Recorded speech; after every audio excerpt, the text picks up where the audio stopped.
I bet you can play wonderfully, mother-in-law. My eldest son's wife, Lulu, smirked as she said this to me. She probably intends to embarrass me in this family gathering. Lulu, her only pride being her elite conservatory background, is desperate to seize the grand piano in my house. I, too, have reached the end of my patience. My name is Myra Brown, and I just turned 60 this year. My husband has already passed away, and my 3 sons each have families of their own. I currently live alone in a mansion that is far too large for one person. I'm an elderly person living alone, though. Fortunately, my eldest son and his wife live nearby. It's comforting to know that my eldest son, Scott, wants me to consult with him if I have any problems. Perhaps it would be best to sell this mansion and move into an apartment or condominium that's suitable for one person. But there's a reason I can't move. It's the grand piano that my late husband gifted to me. As long as this piano is here, I don't think I'll ever leave this mansion. But this grand piano is causing a lot of friction. The name of Scott's wife is Lulu. She is the one causing the problem. She's the kind of woman who flaunts her elite music university education, and I've found her a bit difficult to deal with since we first met. However, I didn't impose my opinion as she's the woman my son chose.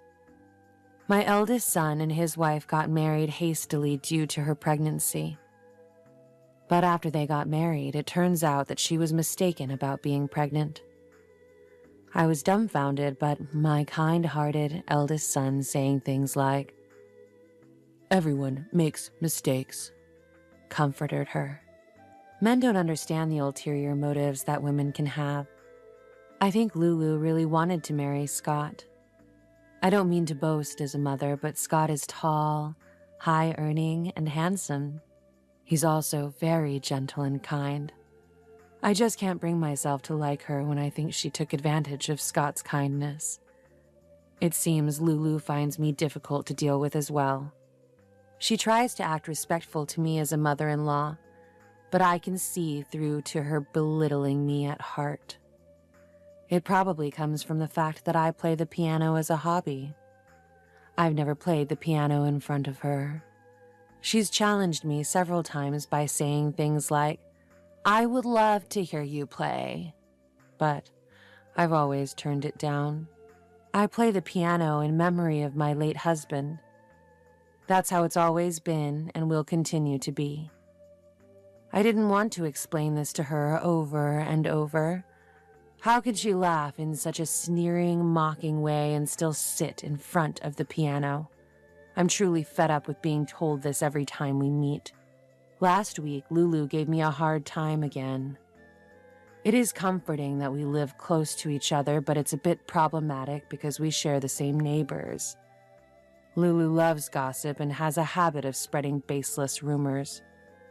When she and Scott just got married, she told the neighbors that I was strongly against the marriage and that she had a miscarriage due to the stress, which was complete fabrication. She was never pregnant in the first place, and a miscarriage was impossible. Not to mention the stress of being opposed to marriage. She was trying to portray herself as a tragic heroine by making me out to be the villain. Lulu, aren't you spreading lies about me to the neighbors? Even though they were newly married, I found it impossible to turn a blind eye to this. I confronted her. Lulu looked a tad guilty, but eventually she seemed to brazen it out, with her typical smirk playing around her lips. "Mother-in-law, this is so unfair. I don't know where you heard such rumors, but it's unfair to trust the words of others more than you trust me. Am I not a part of the family yet?" The slick-tongued Lulu started to approach me, making it look as if I was the one at fault. Even resorting to the act of welling up her eyes with tears, I was stunned at her audacity. The nerve of her, lying and evading the issue with such a shameless boldness. My son, Scott, also came to know about this, and gently I found myself being the one chastised.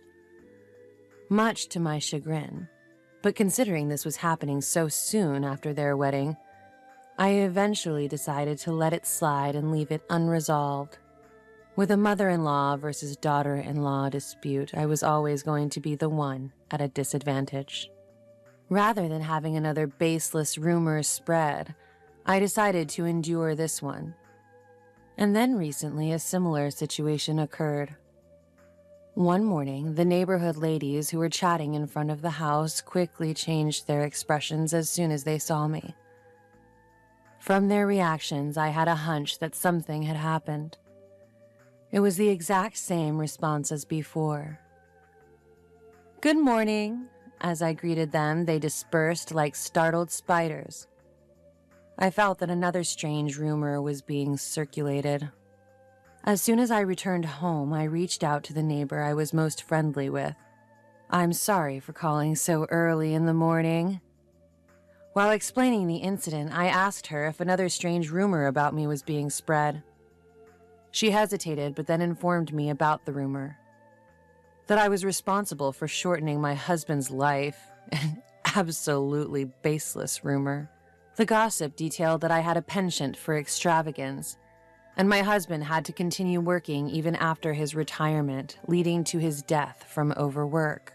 But my husband had already passed away by the time Lulu became my daughter-in-law. She shouldn't have any basis to speak about him. Upon hearing my explanation, my friend agreed with me. She would play a part in clearing the misunderstanding with the neighbors. This gave me some relief, as I felt that the spread of the rumor would be prevented.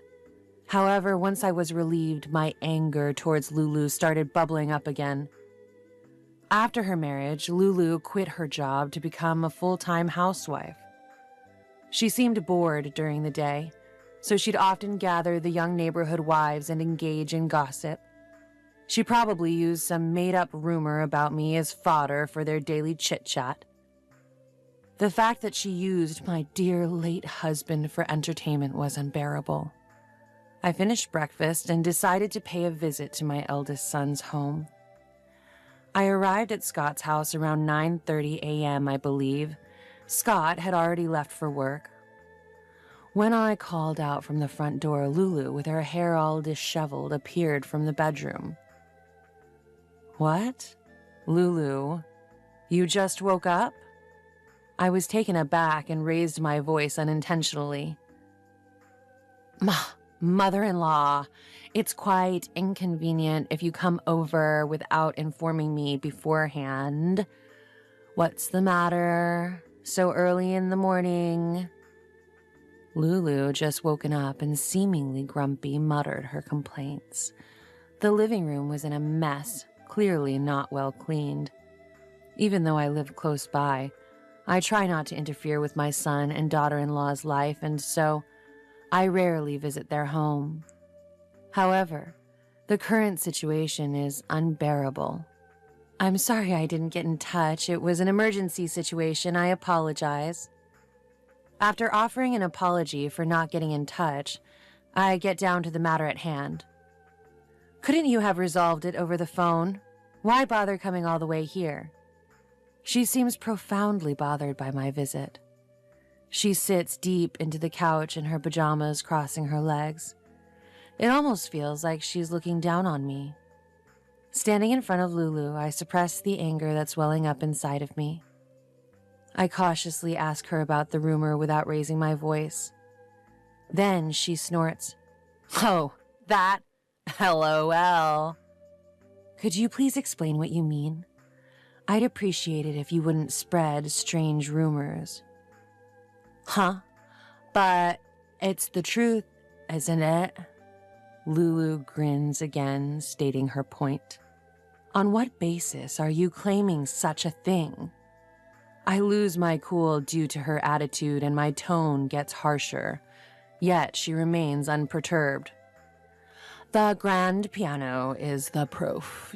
You pestered your husband to get it for you, didn't you? I've never seen you playing it. LOL. Lulu insinuates that I had whimsically made my husband buy a grand piano that I don't even play. She understands the value of that piano. Of course, being a music college graduate, she would. Don't you think it's a sheer waste to beg for a piano that you can't even play? I'm starting to feel sorry for my father-in-law, LOL. Lulu completely mocks me. I am at a loss for words due to her audacity. Seeing me silent, she laughs. Can't rebuttal because it's true, haha.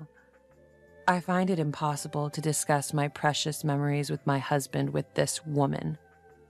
It feels as if our cherished memories would be tarnished.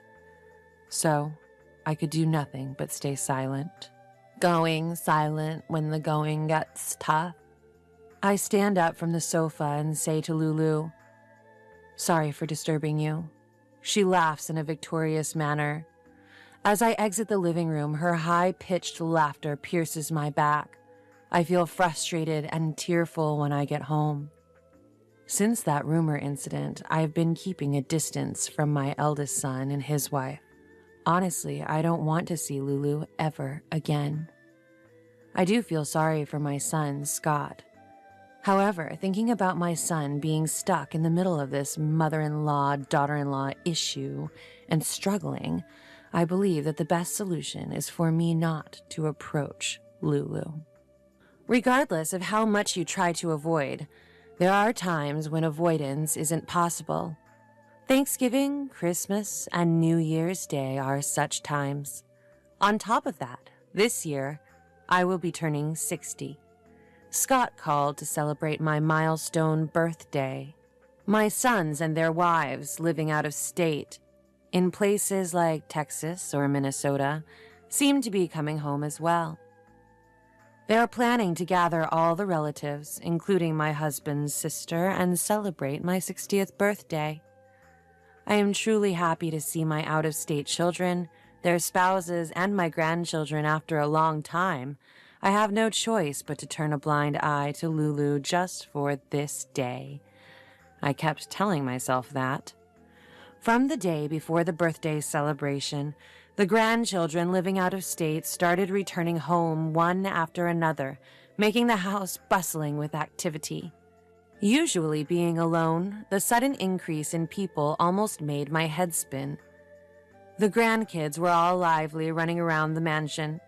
Among them, one girl, the daughter of my second son, quietly gazed at my piano. "Do you like the piano?" When I asked, my granddaughter nodded. I remembered being consulted by my daughter-in-law about her being shy and reserved. Apparently, she was having trouble making friends even in kindergarten, and it was a cause for concern. "Do you want to try playing?" At my words, my granddaughter's face lit up brightly. As I opened the lid of the piano, she reached out hesitantly. When I sat her on the chair, she asked in a tiny voice, "Can I play it?" "Of course. Go ahead." My granddaughter pressed a key with her small finger. A beautiful sound echoed. The spreading sound seemed to surprise her. She repeated pressing the keys many times, closing her eyes to feel the spread and echo of the sound. Looking at her side profile, I thought I wouldn't mind leaving the piano to this girl. Hearing the sound of the piano, my daughter-in-law appeared, saying, "Sorry, mother-in-law." Seeing her own mother suddenly appear, my granddaughter seemed surprised, returning from her world of sound. "It seems like she likes the piano. Is she taking piano lessons?" When I asked my daughter-in-law, she replied that they hadn't started her on piano lessons yet. They couldn't afford it, she said. Indeed, my second son's family had many kids. They were raising 5 children. It must be true that they're financially strained. "I see. You should rely on me more. Don't hesitate." My daughter-in-law nodded happily at my words and bowed her head, saying thank you. I wish Lulu was a bit like her. I was wondering who was playing, Lulu said loudly as she entered the room without hesitation. She glanced at my granddaughter sitting at the piano and scolded, "It's not a toy. It's not a piano for a child to touch. You don't know its value, and you can't play it, you audacious child." Lulu attempted to push my granddaughter away, who was sitting in front of the piano. My granddaughter seemed to think she was being scolded and got off the chair with a scared look. She then hid behind my daughter-in-law. "This piano is not for anyone but music elites like me to touch. It's not a toy for children, and certainly not for the elderly either." Her last statement was likely a sarcastic remark aimed at me. My daughter-in-law quietly bowed to Lulu and took my granddaughter to the yard. Lulu, who had been watching them leave with her arms crossed, tried to sit on the now empty chair in front of the piano. I hastily closed the lid of the piano. I really didn't want her touching my precious piano. It was a spur-of-the-moment reaction, and Lulu glared at me. "This piano holds precious memories with my husband. I don't want someone who would push a child aside to play it, to touch it. I'm sorry." Facing Lulu's glare, I smiled sweetly. She clicked her tongue. She must have felt my strong will to not let her play. "Let me be frank, since it's a good opportunity. This piano is wasted on you, mother-in-law. Don't you think it'd be more fitting for someone like me? I'd be happy to take it off your hands." Her eyes did not reflect the joviality of her words. It was clear that Lulu was serious. The next night, a party was held to celebrate my 60th birthday, with all relatives gathering. It had been a long time since everyone had come back home, apart from my eldest son and his wife. My children and their spouses were at the forefront, organizing a grand celebration for my milestone birthday. It was a bit embarrassing to put on the red cardigan they gifted me, but being celebrated by everyone was much more pleasant than I had anticipated. The celebration was made even more lively with a musical gift from my grandchildren. As everyone clapped at the end of the grandchildren's performance, Lulu suddenly chimed in. "That's right, let's have the mother-in-law play the piano." Her suggestion seemed spur of the moment, but I could tell she had been waiting for this opportunity to embarrass me. At Lulu's words, my sons joined in. "We've never heard you play." I had only played the piano when it was just my husband and me. My children had never heard me perform. "With such a marvelous piano in possession, mother-in-law, you must be quite the player," she said with her signature smirk. "I would only be a displeasure to your ears, and it'd be embarrassing to perform during such a celebration." I tried to escape the situation with a harmless brush-off, but Lulu kept pressing on. "Oh, so you got such an expensive piano but can't play? That would mean you're quite the spendthrift. Guess the rumors were true, huh?" At her continual taunts, even my eldest son, normally quite reserved, raised his voice. "Hey, now." But Lulu was not one to be quieted by such words. Scott looked at me with a troubled expression. "I suppose it can't be helped. I'll make an exception today." Unable to bear seeing my son's troubled face, I started walking towards the piano. A quick patter of small footsteps followed, and my granddaughter, who loved the piano, clung to my side. She was clearly looking forward to hearing me play, her cheeks slightly flushed with anticipation. I wonder what kind of performance it will be. 3 blind mice at best, I assume. As I opened the piano lid and took my seat, Lulu sneered. Her attitude caused the daughters-in-law to furrow their brows. Lulu was not particularly liked among them. She always took full advantage of her status as the wife of the eldest son, often looking down on the others. The piano keys, which I hadn't touched in a while, felt cold and comforting. Since I had it tuned regularly, the piano was always ready to be played. After warming up my wrists, I let my fingers dance across the keys.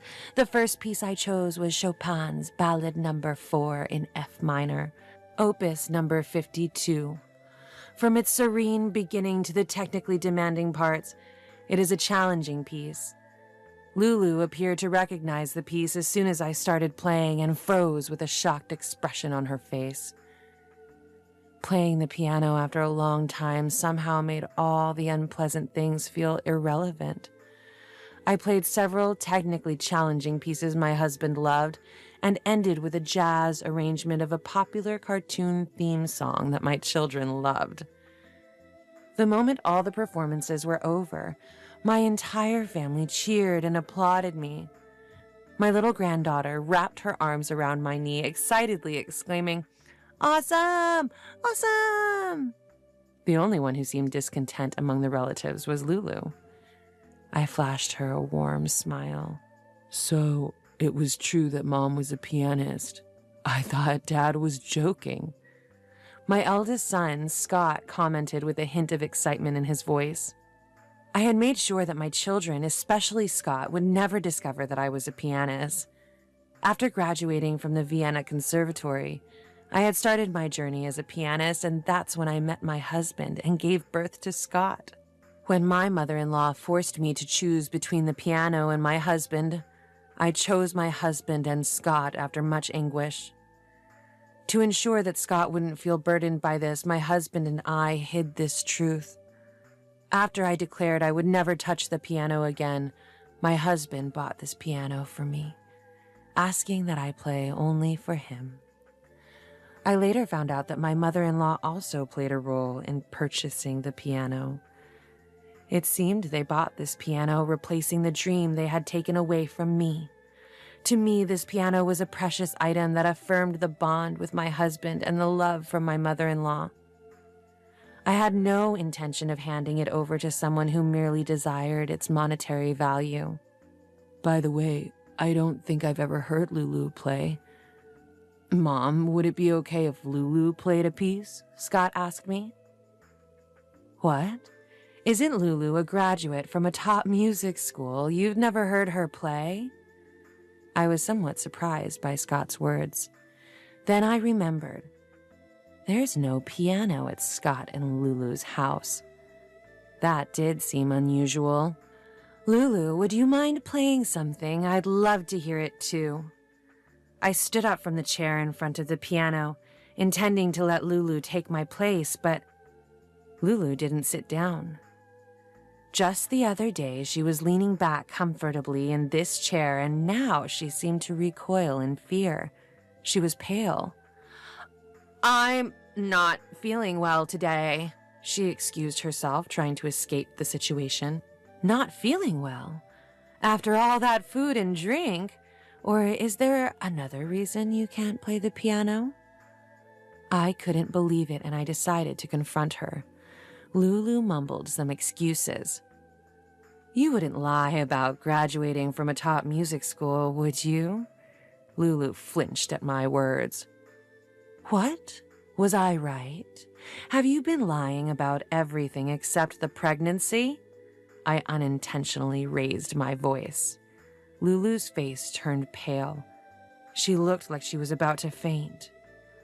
"You're not telling me you lied about graduating from a top music school?" Scott also questioned Lulu, seemingly surprised. Lulu fell silent as if she had forgotten how to speak. Our youngest 3-year-old grandchild toddled over, pulling out the leaflet from Lulu's back pocket.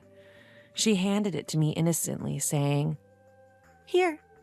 Maybe she was trying to diffuse the tension in her own small way. I smiled at her, saying thank you, and took the leaflet, only to be shocked. The leaflet was advertising a high-priced used piano purchase service. The likely phone-confirmed purchase price was scribbled on the leaflet in ballpoint pen. "Lulu, you were planning to sell my piano?" I couldn't hold it back anymore. I yelled at Lulu and showed the leaflet to the relatives. The whole family peered at the leaflet, staring at Lulu in disbelief. She seemed unable to bear their gaze and ran home as if escaping. The person who suffered the most from this commotion was my eldest son, Scott. The wife he had always believed in had been proven to be a big liar. We couldn't find the right words to comfort Scott. Afterwards, Scott and Lulu divorced. It seemed that Scott had reached his limit with Lulu's incessant lies. Moreover, Lulu had a habit of spending extravagantly and was secretly in deep debt. She apparently planned to repay the debt with the money from selling my piano. Once Scott found out about Lulu's debt repayment plan, he immediately filed for divorce. Lulu, who had lived a married life full of lies, was now jobless and supposedly hiding out at her parents' home. I hear debt collectors are visiting her parents' house daily. I decided to open a small piano school afterwards. Some neighborhood kids are attending. The piano seems to emit a joyous sound when played by the children. Apparently, the granddaughter has also started taking piano lessons. After hearing me play, the wife of the second son was so moved that she decided to have her child learn the piano. I'm subsidizing the monthly piano lessons. The once quiet mansion is now filled with the voices of children becoming quite lively. I believe my husband would be delighted.